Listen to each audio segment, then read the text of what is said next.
Hailie Deegan and AM Racing officially parting ways. We touched on this last week, and I don't think we had the full story, so I'm kind of glad we can go back to it a little bit.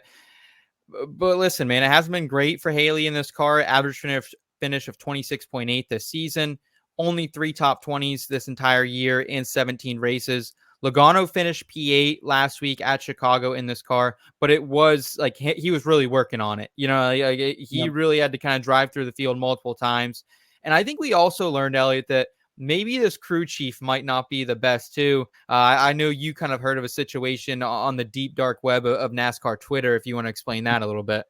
Yeah, so I think really, like we said, the split was to figure out if Hailie was the problem or if AM was the problem, and I think it's kind of twofold. There was a situation, somebody was listening to that 15 radio in Chicago, and there was a deal where Joey Logano kind of had to over-explain sort of the setup problems he was feeling. The crew chief couldn't quite figure out how to take what the feedback Logano was giving and put it toward making the car better. Logano had to kind of over-explain himself there. I don't have exactly what the problem was in front of me, but it is kind of twofold, because I do think obviously that Hailie Deegan is still lacking in experience and lacking in some talent there, being in good truck rides and never really being able to do well. But it also shows that maybe she was obviously not intentionally set up for failure, but that this was never going to go all that well with a team like AM that clearly is struggling at some point. This week, they're going to have Josh Berry in the car, another guy who knows his shit, knows what he's doing.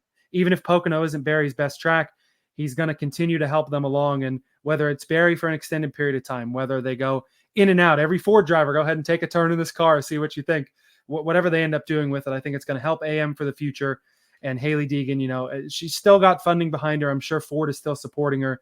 The problem is Ford just doesn't have much of an Xfinity team. Yeah, we'll see what happens here. I think the good thing for Hailie Deegan, she still does have a lot of financial backing, both from Ford, Monster, and the Deegan family. Also has a lot of fan backing as well. And yes, it hasn't worked out in the truck series. I mean, 5 top 10s in 3 full years, no top 5s. So it has kind of been tough sledding, but we know this girl's talented. Won a couple ARCA West races in 2018, 2019. So kind of hoping she can pick the pieces up together and, salvage what's left of a potential really good career. But we need more women drivers in NASCAR, man. So she's important to the sport, and I want to see her succeed.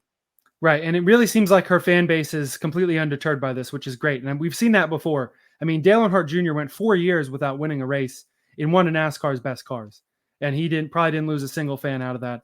Probably gained fans over that time rather than that. So I think that Deegan does have the support behind her. And we'll see where she ends up, whether she's got to sit the rest of this year out and start again next year or able to get something this year. We'll just have to see.